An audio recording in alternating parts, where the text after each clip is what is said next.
vais avoir la chance de vous présenter ce projet ou ce programme de recherche qui s'appelle Psycare. On a essayé de donner envie aller vers les soins en psychiatrie et surtout vers des soins qui soient à la fois précoces mais aussi personnalisés et pourquoi pas préventifs, puisque c'est vraiment le but ultime. Euh, un mot du contexte, psychose, schizophrénie, aujourd'hui, c'est encore ça, l'image qu'on en a. Démence précoce, les films bien célèbres, hein, j'ai évité Holo Suzanne Coucou, mais le drame, c'est que quand on va sur les sites internet, on tombe aussi sur des images pas très sympathiques. Et on a vraiment besoin de changer le regard qu'on a sur cette maladie, sur ces troubles, d'abord avant d'être une maladie, parce que, à vrai dire, les patients qu'on soigne, ben, c'est eux, c'est pas la tête de travers. 15-30 ans, vous savez tous, c'est l'âge habituel de début. Alors bien sûr, il y a des femmes très précoces, dès 12 ans, voire même encore plus précoces, parfois un peu plus tardives chez la femme. Globalement, 15-30 ans, 12-30 ans. 15 000 nouveaux cas par an en France. À vrai dire, on n'a pas une bonne estimation. C'est une espèce de calcul que j'ai essayé d'extrapoler à partir des données que nous avons, mais essentiellement de l'étranger rapporté à la France. 15 ans de vie perdue au minimum, et pas seulement pour des raisons psychiatriques ou de suicide. 15 milliards d'euros par an en France. Ça, c'est des chiffres qu'on aime bien montrer à nos décideurs. Et puis là, ce qui nous concerne tout particulièrement, c'est 1,5 à 2 ans de retard diagnostique. Là aussi, en fait, on n'a pas de bons chiffres et vous verrez qu'on voudrait vous solliciter tous pour avoir des meilleurs chiffres représentatifs. Sans avoir honte, parce que la question, c'est aujourd'hui, quel est l'état des lieux. Et d'ailleurs, pour voilà, plein centre de Paris, on fait plein de publicités, on a un petit site web, etc. Les chiffres qu'on a au CEJAD, c'est 1,3 année, ce qui n'est pas bien. Donc, aucune honte, mais vraiment un investissement pour que tout ça aille mieux. Alors, le rappel du contexte scientifique, vous le savez, ce qu'on appelle schizophrénie, au fond, c'est la phase chronique d'une maladie qui débute bien plus précocement et qui est le résultat d'interactions entre certains facteurs génétiques, certains facteurs d'environnement durant la grossesse, et puis avec une accélération, en tout cas une révélation des troubles, à un autre moment de développement très important qui est la maturation cérébrale à l'adolescence. C'est pas simplement une crise sociale, l'adolescence, elle l'est aussi, mais c'est surtout une période de maturation du développement. Et bien sûr, une période de fragilité à un certain nombre de facteurs environnementaux, comme notamment le stress, le cannabis. Le fait est que les troubles sont repérables avant. Ils se manifestent d'abord par une altération fonctionnelle, des troubles cognitifs, un décrochage scolaire, etc.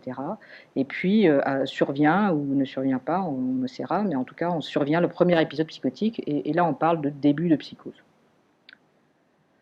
Et l'intervention précoce va essayer bien sûr de soigner mieux dès le premier épisode, mais aussi d'essayer de se donner les moyens de repérer et de soigner correctement et de façon adaptée des jeunes qui ne présentent pas une maladie établie, qui ne présentent pas une maladie franche, mais qui présentent déjà quelques symptômes de psychose atténuée, ce qu'on appelle des prodromes lorsque la maladie évolue.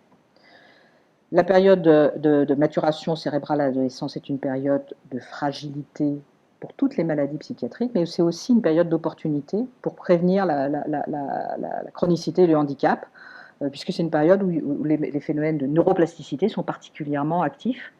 Et si on sait qu'une consommation ou un stress important pendant cette période-là va avoir des répercussions à long terme, on sait aussi que, enfin, on peut espérer qu'une réparation précoce va aussi permettre d'une meilleure récupération à long terme, sans compter que ça limite l'impact sur tous les autres aspects d'insertion, de formation, de vie sociale. Et puis bien sûr, il y a ces fameux chiffres de la London School of Economics montrant qu'un euro investi dans la prévention de la psychose correspond à 15 euros, enfin c'est des livres pour eux, économisés. Là aussi, ça fait réfléchir.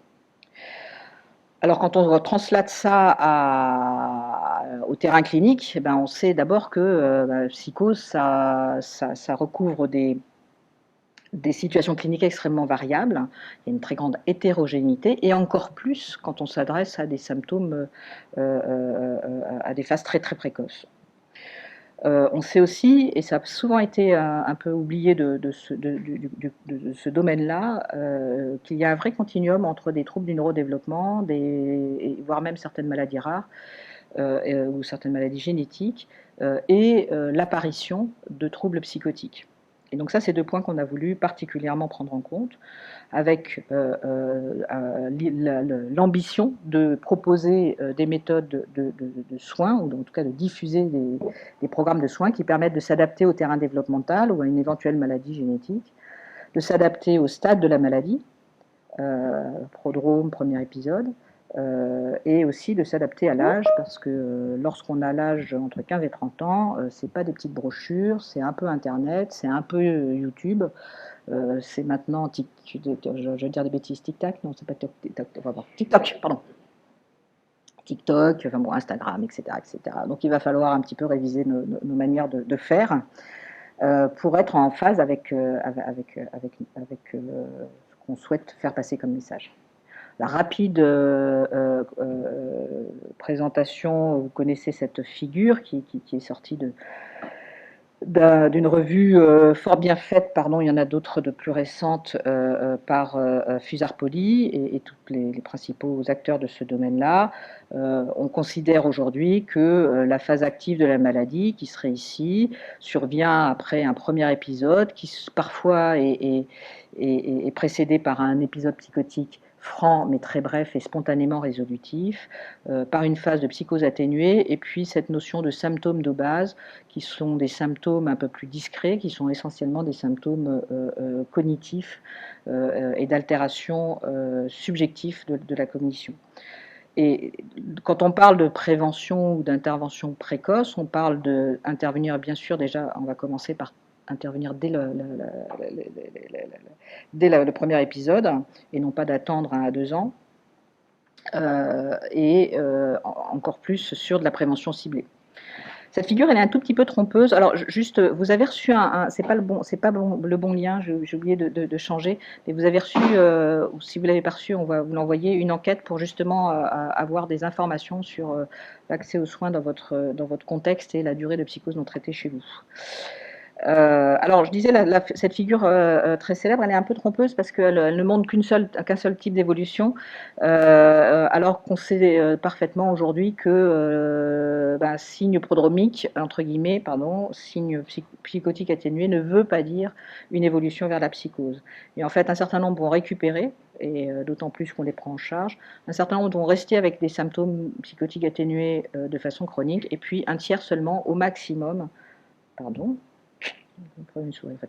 vont évoluer vers un trouble psychotique avéré. Donc ça, c'est aussi, il faut bien l'entendre, parce que lorsqu'on va s'adresser aux psychoses atténuées, on n'est pas devant une situation chronique, et donc ce qu'on a envie de faire, c'est les aider au mieux, mais en s'adaptant au fait qu'ils ont besoin de soins, ils ont besoin d'accompagnement, ils n'ont pas forcément besoin de traitement antipsychotique, et en tout cas, on va au fond agir sur tous les facteurs de risque, tel qu'on peut le faire dans d'autres maladies, par exemple le diabète. Si vous avez un prédiabète, on va vous dire d'arrêter les bonbons et le coca. Et là, on va essayer de lutter activement contre la consommation de substances, et puis on va essayer d'aider et notamment par des programmes de TCC, de thérapie cognitive et comportementale, et surtout les informer pour ne pas rajouter un stress de ce qui leur arrive, qui est difficile à communiquer par rapport aux difficultés qu'ils ressentent au quotidien. Voilà, alors dans ce contexte-là, on a donc répondu à un appel d'offres assez monumental qui s'appelle les recherches hospitalo-universitaires en santé. C'est les programmes investissement d'avenir qui ont fait les LABEX, les Equipex, je sais pas quoi d'ex, les Kleenex pour ceux qui ne l'ont pas. Mais ce qui est important ici, c'est que ce n'est pas seulement une recherche scientifique devant montrer de nouvelles connaissances, mais c'est surtout de générer des connaissances et de s'assurer de leur applicabilité dans le contexte. Donc c'est vraiment ces deux parties-là, et vous verrez qu'on a ça dans la présentation des différents work packages. 5 ans, 5 objectifs. L'hypothèse principale centrale, je l'ai présentée rapidement, c'est favoriser la neuroprotection et la neuroplasticité au plus tôt pour limiter la progression de la maladie, et tout particulièrement en cas de troubles du neurodéveloppement, parce qu'on pense que c'est ceux-là qui sont le plus à risque de troubles de fonctionnement. Et puis, du coup, on a identifié un certain nombre de freins à la mise en place de ces soins. Notamment, la première des choses, de favoriser l'accès aux soins, c'est le dernier point, mais en fait c'est un point absolument central, c'est améliorer la sensibilisation et favoriser l'accès aux soins. Bien sûr, améliorer la détection et le diagnostic précoce, prévenir la chronicité et le handicap, introduire la médecine de précision dans l'intervention précoce et transférer des connaissances au terrain clinique. Vous avez le logo qui a été fait par l'équipe de communication de l'hôpital avec nos chargés de mission et l'ensemble de nos responsables de Work Package. Ça, cette diapositive, je ne vais pas passer trop de temps dessus, puisque au fond, on va vous présenter les différents points. En fait, on est parti d'un certain nombre de connaissances des différents partenaires. Il y a 12 partenaires, je vais les citer après, à la fois sur des marqueurs et notamment épigénétiques. Oussama Kavir va vous en parler. Les analyses multimodales, notamment impliquant l'imagerie, et Édouard Duchesnay va vous parler de ça en conjonction avec de travaux qui sont faits avec nous, mais aussi avec Renaud Jardry. L'évaluation de la motricité, l'analyse du discours, qui sont d'autres manières d'explorer, et Christophe Lemay va vous parler des analyses du discours, l'évaluation de la motricité, ce sera pour la prochaine fois, même si tu vas en dire peut-être quelques mots. Et puis aussi, en fait, on a essayé de voir, au fond, si on veut que ce soit appliqué, certes, on a besoin d'échelle, on a besoin d'avoir des outils accessibles pour la personne, pour le clinicien, psychiatre ou non psychiatre. Et donc, il va falloir aussi pouvoir traiter les données textuelles ou le discours du patient. Sinon, on n'y arrivera pas à l'implanter en milieu clinique. Voilà ce que ça représente quand on essaye de mettre les différents work packages. C'est des groupes de travail, des morceaux de travail où on va travailler sur les marqueurs biologiques, les marqueurs d'imagerie, des marqueurs cliniques et cognitifs, tout un work package d'analyse, la mise en place d'une plateforme sécurisée qui permette de tracer l'information. Donc ça, c'est vraiment le côté plus technologique.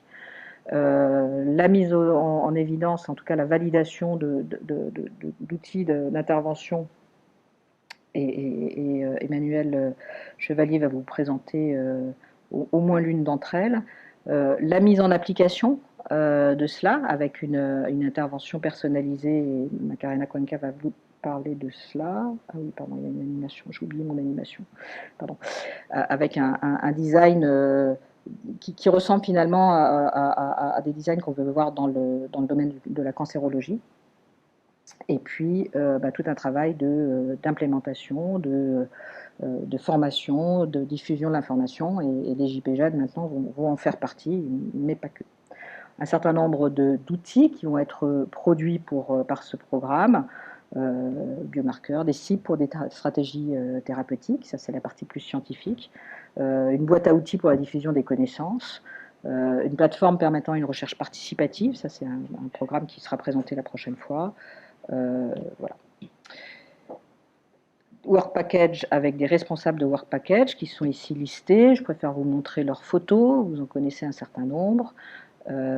Tout ça ne se ferait pas sans eux, avec une vraie répartition du travail, et deux chargés de mission, Julien Desclés et Lydie Madvé, qui là aussi sont tout à fait importants dans la mise en place de tout ça. Des partenaires académiques, vous les avez ici, des partenaires industriels qui sont soit prestataires mais aussi des vrais partenaires pour justement utiliser leur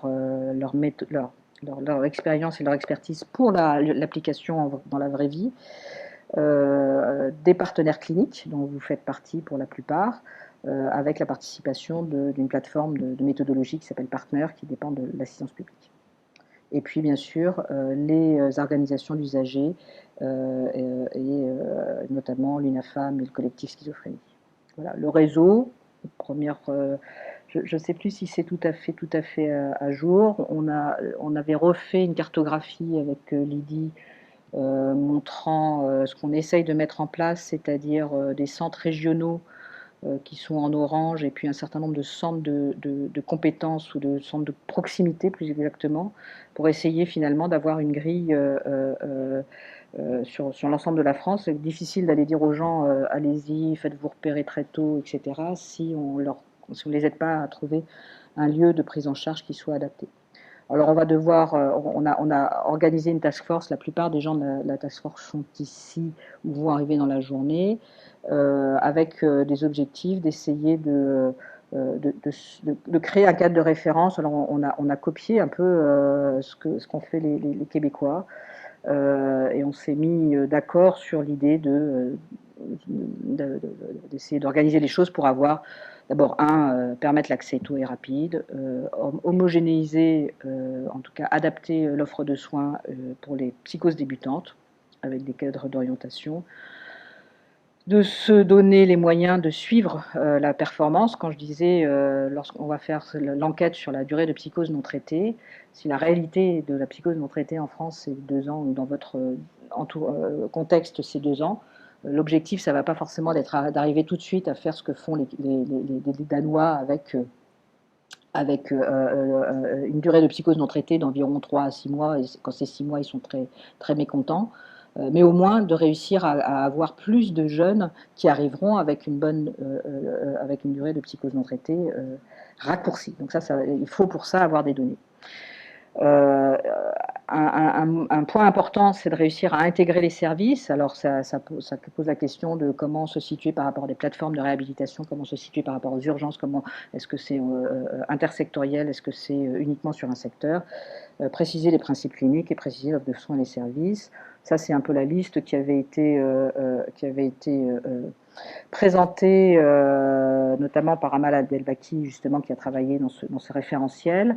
Vous voyez qu'outre les critères de durée et d'accès aux soins, l'approche familiale, qui n'est pas simplement de faire du soutien auprès des familles, mais réellement de la psychoéducation, voire plus, ou de la thérapie familiale quand c'est nécessaire, pour intégrer complètement les familles et les engager dans les soins comme les jeunes. Et bien sûr, réussir et anticiper le transfert pour une prise en charge qui se veut limitée dans le temps, mais qui s'articule complètement en fonction de l'évolution du jeune, soit vers du libéral, soit vers des secteurs quand la maladie nécessite, ou quand le handicap cognitif nécessite une prise en charge dans des plateformes de réhabilitation. Donc il y a vraiment une question de centrer sur les besoins du patient, et il va falloir adapter notre système à ça. Et donc on va finir d'élaborer un cahier des charges qui va concerner le délai d'accès aux soins, mais aussi la structuration. Très difficile de maintenir une activité cohérente lorsque on n'a pas une équipe indépendante avec un management indépendant, parce qu'on sait bien comment ça se passe dans les services. Il y a un manque dans des unités d'hospitalisation. Les personnels vont être appelés, c'est bien normal, mais ça rompt complètement la continuité de groupes, de prise en charge en groupe ou d'activités d'accompagnement ambulatoire. À des soins qui sont principalement ambulatoires, essayer d'avoir des structures qui soient spécialisées pour cette période de psychose débutante, ou de sujets à risque, c'est-à-dire des sujets avec des pathologies et troubles émergents, mais pas encore une pathologie réelle, et en tout cas de ne pas mélanger avec des personnes, des jeunes qui sont déjà dans un processus chronique. Les pratiques, donc c'est les bilans biopsychosociaux, je ne vais pas rentrer dans le détail, mais d'où l'importance de pouvoir se former et d'assurer une formation renouvelée des équipes pour maintenir un niveau de formation permanent. La composition de l'équipe, j'ai sauté cette ligne-là de pluridisciplinaire, et là c'est les chiffres qui sont proposés par le groupe québécois de 4 à 10 pour 300 à 500 000 habitants pour les premiers épisodes. Et puis, si vous êtes la participation à la collecte de données, j'ai insisté sur le fait qu'on a besoin de données en France, ce qui voudra dire participer et rentrer dans le réseau de transition, ça voudra dire d'accepter de rentrer un certain nombre de données pour permettre d'avoir ces chiffres-là, et puis bien sûr de participer à l'animation scientifique. Et puis les centres régionaux, eux, sont des centres qui sont déjà un peu plus établis et à qui on va confier des formations, de pouvoir organiser des formations, de pouvoir promouvoir la recherche, l'animation scientifique et aussi une coordination régionale. Donc ce sera important pour localement, on va dire, mais aussi par rapport à l'ARS, aux ARS, pardon, de réussir à bien se coordonner à un niveau régional et aussi au niveau local. Voilà, en conclusion, j'ai été un peu longue du coup.